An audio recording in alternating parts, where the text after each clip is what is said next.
All right. What's going on, everybody? Here we are today. Man, this webcam is fucking with me. I got a new webcam, and it's making me like pink. I'm like, it's a weird fuchsia color. It's great.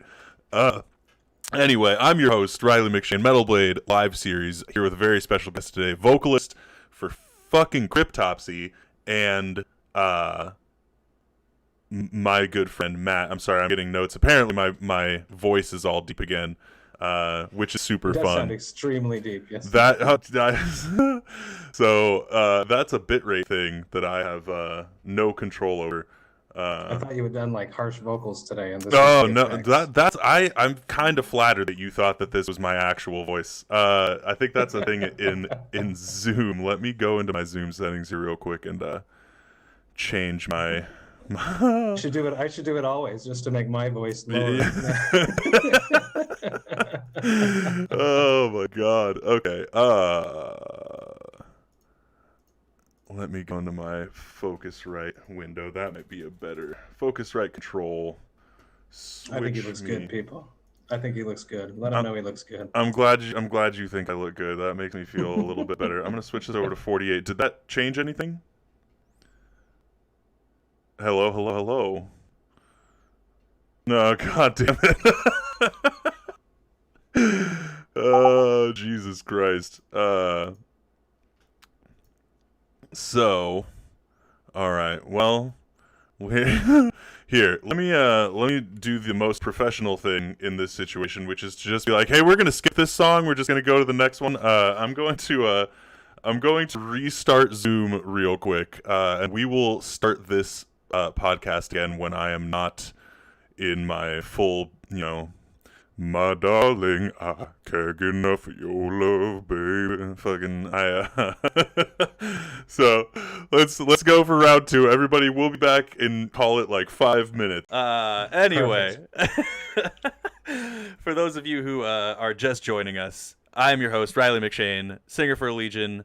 This is the Metal Blade live series. I'm here today with a very special guest, host of the Vox Hops Podcast, singer for death metal legends Cryptopsy, my good buddy, Matt. How you doing, man? I'm doing good. It's nice to be with you. We haven't seen each other in quite a bit. Last time we hung out was also virtually. Yes, that's true. That's true. On your thing, your Vox and Hops podcast. So, I mean, in the interest of not just jumping right into it, and because I miss you and I want to have a bonding fraternal moment, I'm gonna pour my beer. Yes. I am drinking out of a Days Gone video game pint glass. Very cool. That says Deacon's Red Ale on it, and I am drinking a In My Darkest Sour. Yes. From a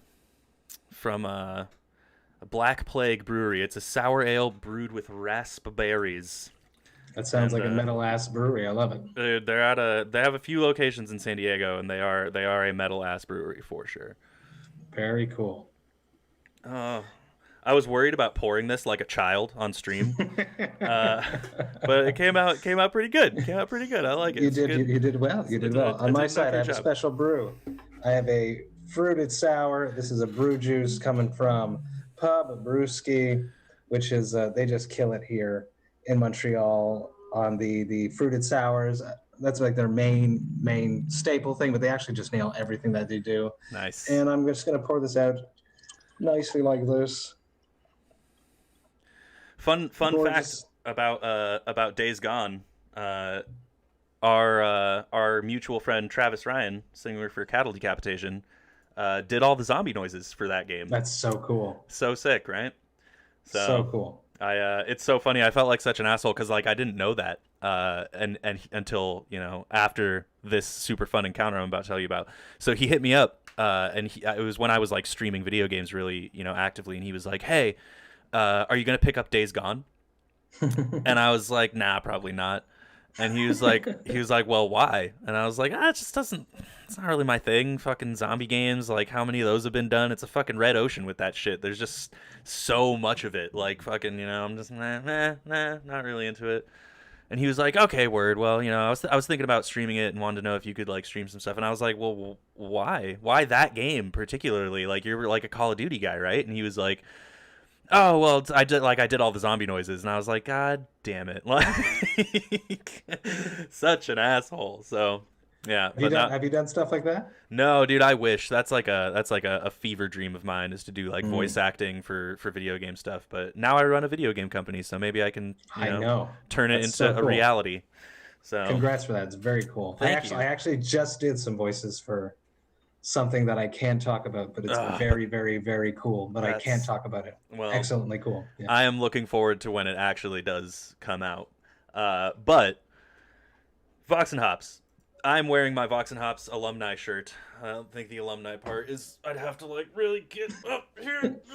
It's down there, yeah. It's down there. It's down there somewhere. But you are part of the alumni. I am. You interviewed me when I was on tour with Continuum up in Montreal, and we went to that nice little brew house. Well, not really a brew house, but it was a. Le Saint-Boc Brasserie Artisanale, which I love to death. It's an amazing establishment. I've done so many interviews there, and I miss doing that with this awesome pandemic that's happening. Mm-hmm.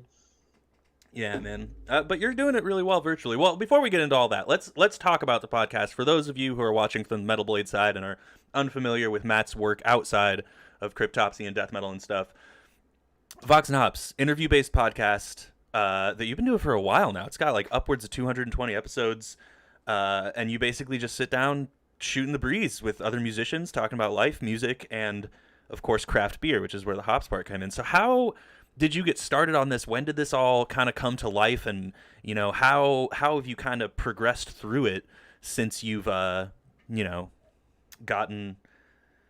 more and more of a following with this podcast?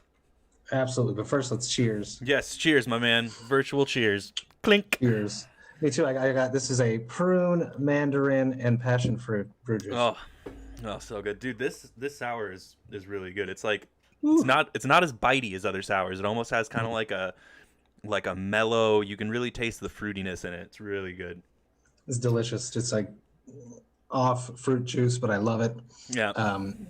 Just 5.2% ABV, delicious. Yeah, this guy's Vox and Hops 4.6. Anyway, go ahead. Vox and Hops really started as a passion project. I was that guy on tour that would ask my friends the most obscure, somewhat irritating yet interesting questions that I was always curious about. I remember sitting at Brutal Assault with the vocalist of Psychroptic, Jason, and he was like looking at me and he was like, I remember touring with you in 2008, and you always make me have these retrospective, self-doubting discussions and thoughts about my vocals. And I remember you did it to me on 2008, and you're doing it to me right now. So I've always been this guy that likes to ask these questions, and I love craft beer. It's been something that's really been growing, like an interest of mine since 2013. So the Quebec scene here in Montreal, where I'm from, is extremely vibrant. And I was home for a year with my daughter, who was 2 years old at the time. We don't watch TV with our kids, and we still keep screens to a minimum, which, is hard to do in a pandemic situation when you want to actually communicate with your families, but we are trying our best. So I started listening to podcasts just in the background because I was home all year. I fell in love with the format. I fell in love with great shows such as the Jasta Show, he was actually the first one that I started listening to because me and Flo had just been on the podcast. So I was familiar with it. I wanted to explore it further. And I got into the X-Men with Doc Coyle. I got into Off Camera with Sam Jones. I loved his approach to doing interviews. I was always drawn to the interview side of it and listening. That's something that I really wanted to do when I did Vox and Hops, when I set it up. So I went to dinner with my wife, who is now the producer of the podcast. She really helps me, materialize ideas that I have and make them actually into good ideas. We came up with the name that night, and I launched in October of 2018, and I've been rolling steady since then. About the first 100 episodes, 110 episodes was just like when I hooked up with you for episode 82. Mm-hmm. I wrote my friends. I said, hey, do you want to be on the podcast? And it was, an easy, luckily I had the Cryptopsy background that I have the connections with everyone. But, Vox and Hops is really about bringing people together, having in-depth conversations, getting behind the persona, talking to artists that seem untouchable, and then bringing like a fly on the wall. My listeners are basically coming backstage with me and sitting on a couch and listening to me talk to my friends while we sip on some delicious craft beer. Yes. And that is literally exactly how it is. I mean, I remember our interview, it's always so chill and easygoing. And obviously I've been watching it, for a long time as well. But yeah, it's always such a chill vibe, man. Like, it's always so easy to have those conversations with you. And Jason from Cytotoxin, he's right. He's you ask these questions that make me have to kind of like actually think for a minute. And that's my favorite part, man, about doing like podcasts or interviews or even hosting this, is like trying to kind of get outside of the box of just doing the regular old canned answers, that kind of thing. So it's like, when I get a chance to be on a podcast or have a guest like you, that it's like we can actually talk about stuff that's kind of outside of the box and doing all that kind of stuff. It's always really exciting, and that's one thing that I've always really valued about your podcast. Thank you. Yeah, man. It was Jason from Psychroptic. Jason from Psychroptic, not Cytotoxin. I've had Jason from Cytotoxin on as well. I actually haven't had Jason from Psychroptic. I had Jason who was filling in for Jason of Origin on the podcast, but not the real Jason. Well, I should, because he's sort of a part of the origin story. Yeah. But now that I have publicists that hit me up and I get into these, press cycles, I feel the artist just being so relieved that I'm not asking the same questions. Yes. Because I know from experience how goddamn annoying it is. How is the record? Blah, blah, blah. So I always make a point to do due diligence and to talk about the record, but I'll do it like 20, 25 minutes into the interview after we've actually had a real conversation. And then we'll just touch on it very briefly so that I've done my job as a media that's being sought out by publicists and labels now. And we move on back onto more fun, refreshing stuff for the artist. Yes, which is honestly, like you said, perfect word for it. It's super refreshing. You know what I mean? It's just like the beer helps. And the beer does help. The beer definitely helps. But it's being able to kind of break away from the regular old, and it's not to say, I definitely don't want to come off as like, God, I hate doing interviews, like, well, fucking poor me, Mr. fucking Rockstar over here, after having to answer questions about my albums for all these publications. Like, it's not like that at all. But eventually what I find the problem to be is that it's like I start kind of unconsciously giving these like canned answers, and I think that in and of itself is kind of like a disservice to the people who are like actively following our bands. You know what I mean? Like, it just becomes this kind of like, I don't want to just be, this uniform fucking like, yeah, we did this and that and this and that and this is the album and here you go, and have that same answer for like everybody every time. And so it's nice when someone can actually, present a conversational type of thing. So that's my one of my higher points of praise for what you're doing. Especially now with bands that can't tour it, labels expect the artists to be doing so much more. They say yes to everything now. Mm-hmm. So they have no choice but to do that because they can't tour to promote the records. So right here they are not getting that artistic itch scratched of performing. And, a lot of artists tend to be introverts, and you throw them in front of multitudes of interviews. I can understand why it would be, somewhat irritating to be asked the same questions over and over again. Yeah, totally. So since August of 2020, you have been linked up with one of the coolest fucking shows I've ever played, personally. Oh, awesome. One of the best times I've ever had on tour, Heavy Montreal, which is like, dude, so sick, man. Like, I think we played the same year that Emperor played. I want to say it was 2018. Yeah, when it rained. Yeah, when it rained, dude. It was crazy. Fucking, it was so crazy, man. It was a stop through show during Summer Slaughter. And the other people that were on that bill were like Between the Buried and Me and Veil Maya and Born of Osiris and stuff. And I remember, getting into like a little golf car, like seeing the Veil and the Boo guys driving by, and I was like, are you guys going to Emperor right now? And they were like, yeah, fucking hop on. So I get on this little, like, the little golf carts they have that kind of carry you around. and we're driving for like 10 seconds, and then just this like torrential fucking rain just starts pouring down. Like, it was so crazy because it wasn't raining at all that That was day. beautiful. It was just like, we saw it come in like this black. It's like Emperor was coming. It was the intro to Emperor. It was like just coming. Like, it was so perfect. Right, I was like, how is this real life? Because I think the other thing that was really crazy about that was like the first show that they had played in North America in like years, like 16 years. It was crazy, and so. Yeah, we're driving and this rain just starts pouring down, and I'm just sitting there like, oh fuck, we had to like pull over under like an overpass and like wait for it to chill a little bit. You were lucky. Yeah, and I remember getting to the stage, and I took advantage of the chaos a little bit because there were people fucking losing their minds, sweeping water off the stage and making sure all the electronics were cool. They were gonna cancel. Dude, they were fucking losing it, and I remember Isan came out and he was just like. He was like, yeah, fitting, right? Like, fucking, he was like joking about it. But in the midst of the chaos, I kind of like swooped backstage and crept up side stage and kind of just like clung to the shadows a little bit, just kind of like staying out of sight, out of mind.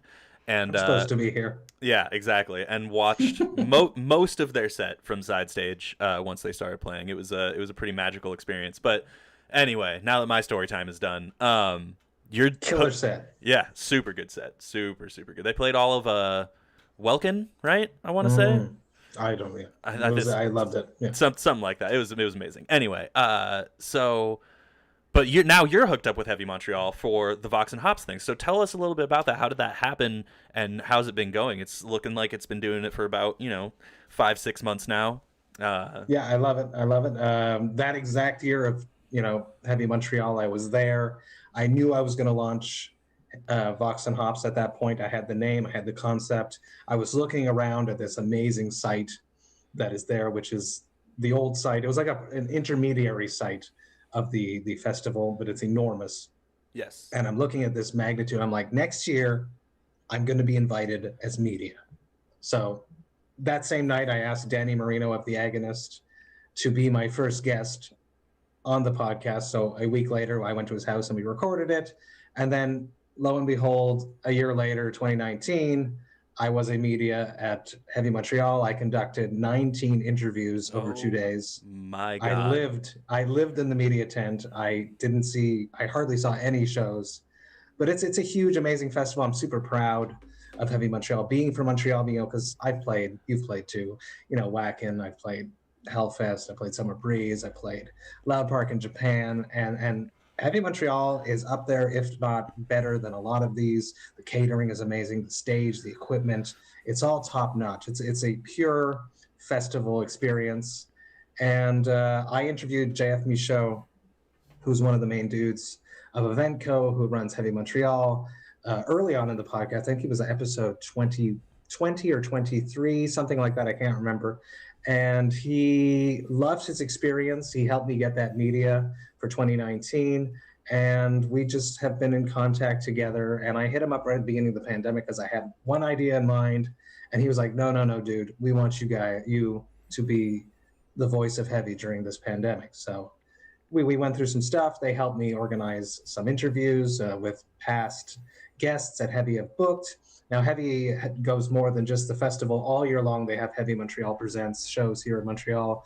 And a lot of the best bands that come through tend to come through under Eventco. So I'm stoked for, once the pandemic is over, as much as everyone else is, to have shows come back. And then I can see exactly how we can take this relationship to the next level and have me doing on-site stuff if I'm not on tour, or even more interesting things with huge artists that are coming through. I'm waiting for that day to get Dave Mustaine on Vox and Hops and have Unibrew sponsor it, because they've made the À Tout Le Monde and the Saison 13 Megadeth beers. I'm looking forward to that day. We'll see. Fingers crossed, but that is something that I hope that my relationship with Heavy Montreal can get me. That's one of those things that you have on one of those like those like dream boards, right? That you make. That's like you set up one of those things and like cross shit off of it as it goes. Just keep it up to remind you what your goals are. That's definitely a dream board goal. That's awesome. Well, and it might happen sooner than later because the podcast just joined the Sound Talent Media Podcast Network.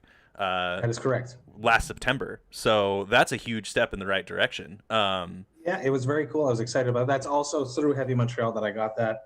It was one of those relationships where JF was trying to get an artist, and he was communicating with Dave Shapiro, who was a part of Sound Talent, the Sound Talent group, who books, a multitude of huge metal bands. And he's like, dude, we're actually launching a network, and this sounds perfect. A few months later, I signed to their network, and I'm very stoked. Up there with me is the guy that I listened to when I started thinking about having a podcast, Doc Coyle, the X-Man. Yeah. He's on that network. Finn McKenty of the Punk Rock NBA started a podcast. He's up on that. There's the Tone Mob. There's a bunch of great Peer Pleasure podcast, another excellent podcast that is doing really well. It's cool. It's really cool. I feel like Doc is doing something. I follow someone from the industry who works out of New York City, and she posts a lot of stuff about this like weekly talk that she does that I know Doc is a part of, and the name is escaping me, but is it on The Pit? The Pit. That's what it is for sure. Yeah. He's smart. Yeah, he is. He's a super smart guy. He definitely knows what he's doing. I mean, I remember the first time I ever saw him in action, I was, I couldn't have been more than like 14, 15 years old, and I was I would think I was 15 because it was 2003 Ozfest with fucking God Forbid, man, and it blew me away. So I was I think Cradle of Filth was headlining the second stage that year, and they're like one of my gateway bands, getting into metal. And so I was just like glued to the front of that second stage all day, just waiting for Cradle of Filth to come on, and made sure I had like a front row spot. So I, fortunately also got to see a ton of super killer bands that I was just never exposed to up until that point. And God Forbid was one of them. And when they played Antihero, I almost lost my mind. Like, I was just like, what is this? Like, it was so sick. Definitely one of those defining experiences where I was like, that's what I want to do with the rest of my life. So, Doc's, he's been around the block a few times, and he's very, very well-versed in the industry. I spoke to him when I was on an Allegiant press trip for our last album cycle out in New York. Ran into him at Duff's, of all places, the famous dive bar in New York. And I don't think we even talked about industry stuff once. I think we mostly talked about shoes because we were both wearing like limited edition Nike. He was wearing Jordans and I was wearing Air Force Ones, and we were both like, "Oh, bro, sick shoes." So we just got talking about all these different Nike variations. But yeah, man, he's a super cool guy. But he's not my guest right now. My first band opened for him, God Forbid, back in the day, and it was a huge thing. I think I did 2 shows back to back, Extensive Enterprise. Mm-hmm. Dave Boucher, love you for giving me my early shots in Montreal with 3 Mile Scream, and I opened for Unearth 1 gig and God Forbid the other one, and I was hooked immediately. Yeah. I think the only other time I saw them was speaking of Jasta, Headbangers Ball. Was on a Headbangers Ball tour when that was still a thing, when it was like still hosting tours, and I think that it was Lamb of God, Killswitch Engage, God Forbid, and Shadows Fall. So it was like it was a lineup, man. The new wave of American heavy metal lineup. Yes, absolutely, and that was right around the same time, and it was at the House of Blues in San Diego, and that was also where I experienced my first wall of death, man. So it was the old one, the old House of Blues in San Diego. Okay. Because there's a new one now, which is also sick. But it's I think it was the old one, different layout, a little bit smaller. But Lamb of God played.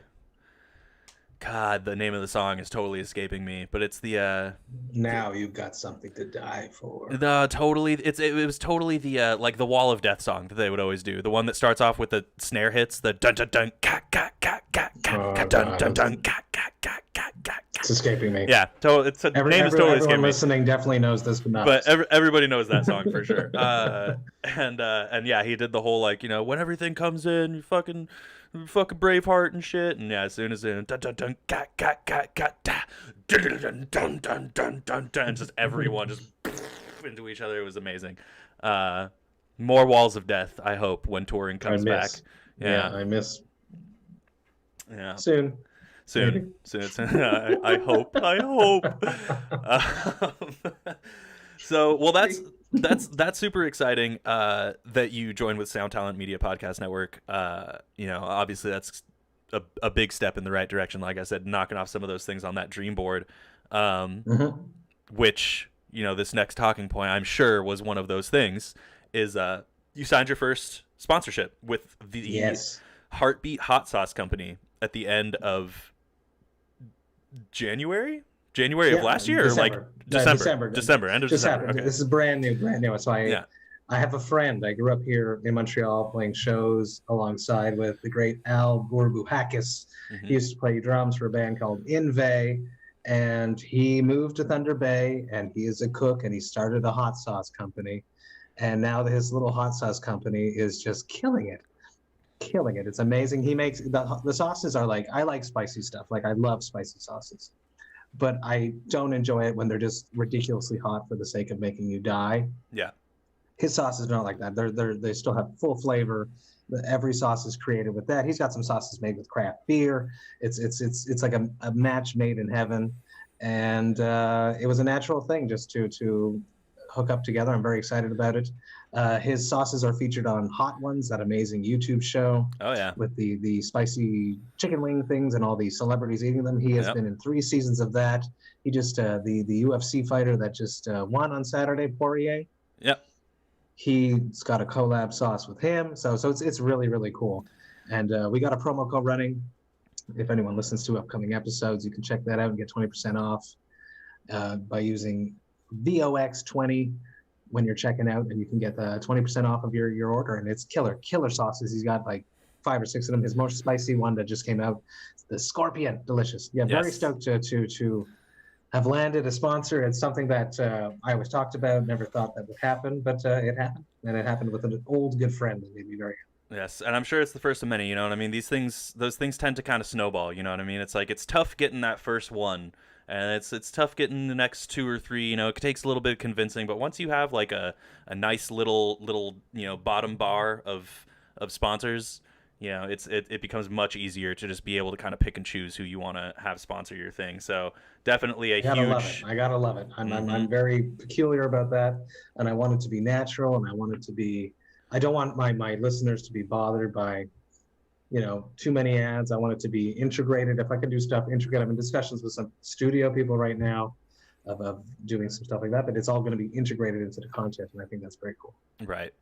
That is super sick, man, and it's a good way to do it. I'm sure fucking My Pillow pays well, but every time I'm listening to a podcast about true crime and murders, and they're just like, anyway, enough about this murderer. I slept like shit last night, and I can't wait for my new My Pillow to come in. I'm just like, man, you guys are not fooling anyone. So that's good. That's a good way to approach it. Are metalheads and craft beer enthusiasts, but metalheads, we don't want to get fucked around with shit like that. No. We want authenticity, and as soon as a band is no longer authentic, we all hate them. So that is generally what happens. Not going to happen with Vox Hops. Yes. Well, that is all exciting stuff, and even more exciting is what you're doing in February, at least to me, because I this point hits real close to home for me. Some of my closest loved ones are in recovery, and people who have been sober for upwards of like 3, 4, 5 years and are doing really great, but have been in the dark place that booze can send you. So this February, coming up soon, you are doing a Vox and Hops Sober February, where all the content focuses on a balanced relationship with alcohol, which is something that I think is so fucking cool. Okay. Because it's like it's so important, you know what I mean, to talk about. And I'm sure there's going to be some people who are going to listen to it and be like, oh, don't preach to me, man. I can fucking stop drinking whatever I want to. But I feel like those are the people that like really need to hear this kind of content the most. So tell me a little bit more about that, because it's something that when I saw you announce it, obviously we follow each other on social media and all that kind of stuff. But when I saw you announce it, I was like, oh, that is so fucking cool. So Yeah, give me the scoop on how you kind of came up with that, and how you've been sculpting it in the past few weeks. Perfect. No, it's months. I've been working on this since October, thinking about really what exactly I would like to have as a sober February. It's really for myself, really, and my listeners. I think that craft beer is beautiful, delicious. It's amazing, and it's very easy to have one too many. Yes. So starting from there, knowing when to stop, what is too much, and finding a balance in our relationship with alcohol, I think is very important.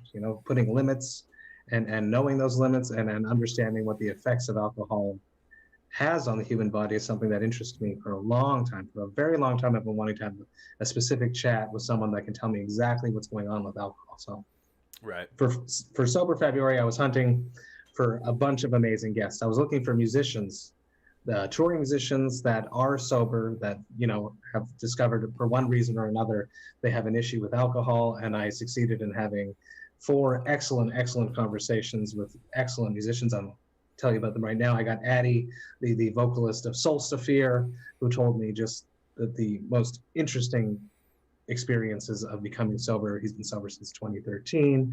He told me about his last binge. That episode is my first one that's coming out next Tuesday. Very excited about that. I also had a chat with Matt Young, the vocalist of King Parrot, who's super cool.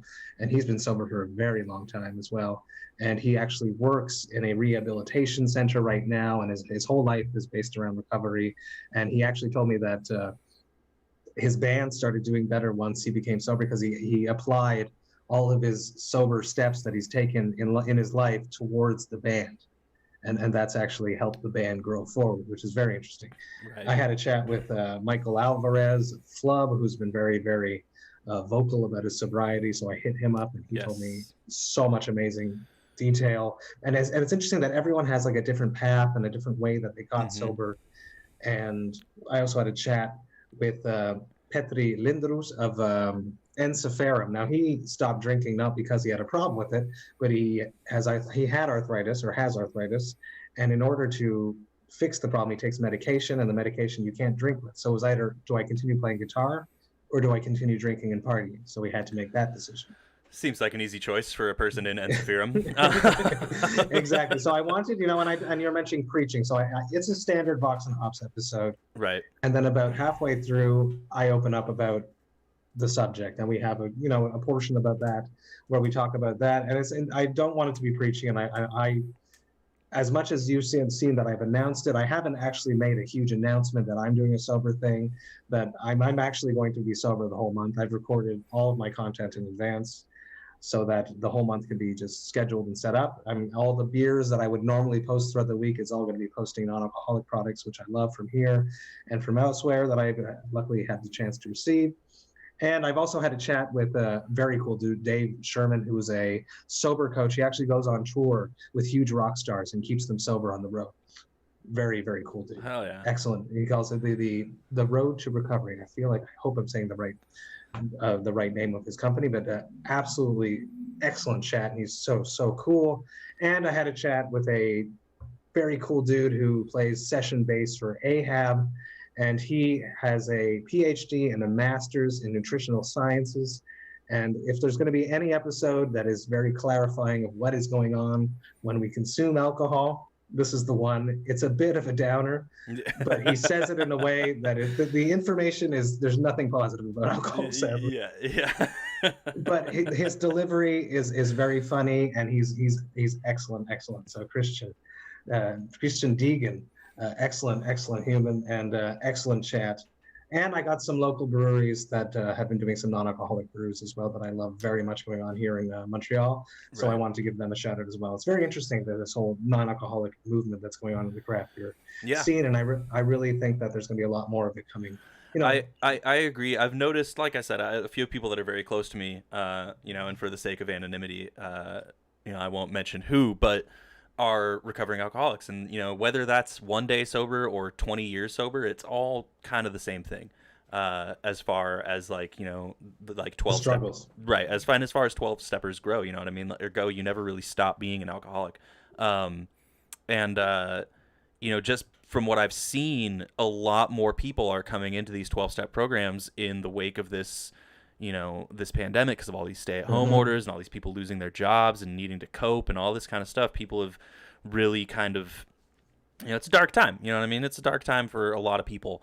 And, I feel like the program really provides a lot for people. And then I see, like you said, these craft breweries that are doing these non-alcoholic beers to kind of help people, meet themselves halfway with it. And it's a really cool thing that's going on. I feel like a lot of people are kind of deterred by the whole 12-step thing because, the AA handbook was written in a very different time, almost 100 years ago. And it's very, find God and your higher power and all this kind of stuff. And a lot of people are turned off by that. But it's like, it goes a lot deeper than that. It's more like, find and learn to understand God as you know him type of thing. So it's like, it doesn't have to be God, man in the sky, Christian God. I'm a fucking, hardcore atheist when it comes to all that shit. And, many people that I know are as well. But it's more about just like finding something that you can give yourself over to kind of like relinquish that need for control and that need to drink and all that kind of stuff. And so it's really cool seeing, this kind of become more of like a modern thing instead of this kind of antiquated, like, pray to God to take your disease away kind of thing. You have to acknowledge that there is a disease, and a lot of the problem is that a lot of alcoholics or people that have substance abuse problems, they feel very isolated and alone and ashamed, and just asking for help, and that's what these programs are amazing, and they're everywhere across the globe, and there's a whole bunch. You could Google, AA meeting, Zoom meeting, your town, and you will be able to find one. They're everywhere. People need help. There are 24-hour if you need it. 24-hour Zoom AA meetings all the time going on every single day.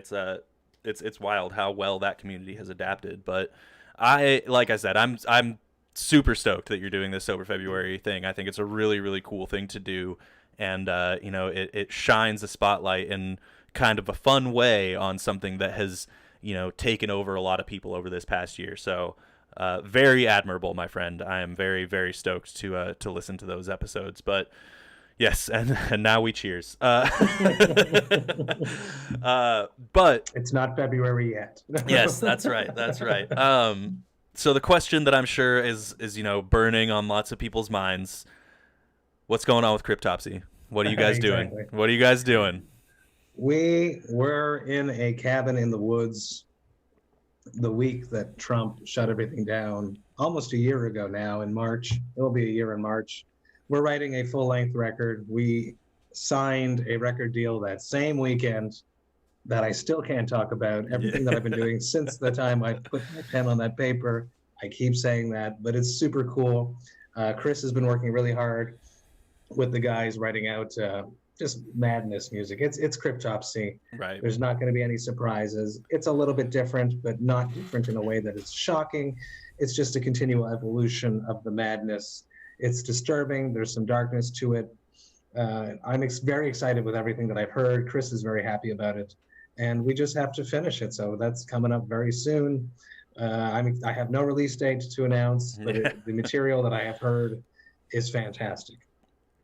That's awesome. Is he going to be doing like all the recording and engineering for you guys as well? Absolutely. Yeah. That makes me happy. He has very quickly become one of my favorite modern death metal engineers with some of the releases that he's put out over the last couple of years. I have started learning a lot more about him as an engineer, and I'm just like, man, you are so sick. I feel like him underrated. He's underrated. Very, very much. And I feel like all it takes sometimes is getting those one or two releases that like really get people looking at you, and I feel like Shadow of Intent's last album really did that for him. Absolutely. And that makes me stoked, because not only is Shadow of Intent a great band full of great dudes, but that album sounds fucking huge. Like, that album gives me like old school Demu, like puritanical euphoric type of vibes, which is just like such a like the bar for that level of production is set so high. And so the fact that he was able to like meet that and then, like make it modern and almost kind of exceed it in certain ways was like really exciting for me to hear as a metal fan. So, knowing that he's going to be taking some of that to the table with new Cryptopsy makes me all warm and fuzzy inside. He's a killer. And anyone listening that has a band, you should absolutely hit up Chris. The Grid Productions, he's killing it. He does all the Agonist stuff, Beyond Creation. The new Beneath the Massacre was him. The latest Despised Icon was him. Shadow of Intent, as you mentioned. Ingested, Signs of the Swarm, he just finished them. Vulvodynia, he just finished them. He's completely underrated, and I can't praise him enough, and I'm very, very stoked for everything he's got coming up. Yep, absolutely. Well, my beer's almost gone, and I've kept you for about an hour, so I will let you go. But Matt, dude, it's always so good talking to you, man. It's always a pleasure. Even outside of the scope of us interviewing each other for one reason or another, it's always great seeing you, man. And I'm very excited for what you're doing moving forward. For those of you who are watching from Matt's side of things, if you enjoyed this and you're watching on YouTube or Facebook, make sure to follow, like, subscribe, all those call to action points. Metal Blade Records, stay posted on the live series for more guests like Matt. And for those of you from the Metal Blade side, right down below, as always, Matt's socials for both Vox and Hops and Cryptopsy hanging out right there. If you don't already follow, make sure to do so and keep posted on the cool stuff that he's going to be doing for the next forever, because he's just a cool guy. All right, man. Thank you so much for joining us today. And thank you, everybody, for watching. I am Riley McShane, vocalist for Allegion, host of the Metal Blade Live series, and we will catch you next time.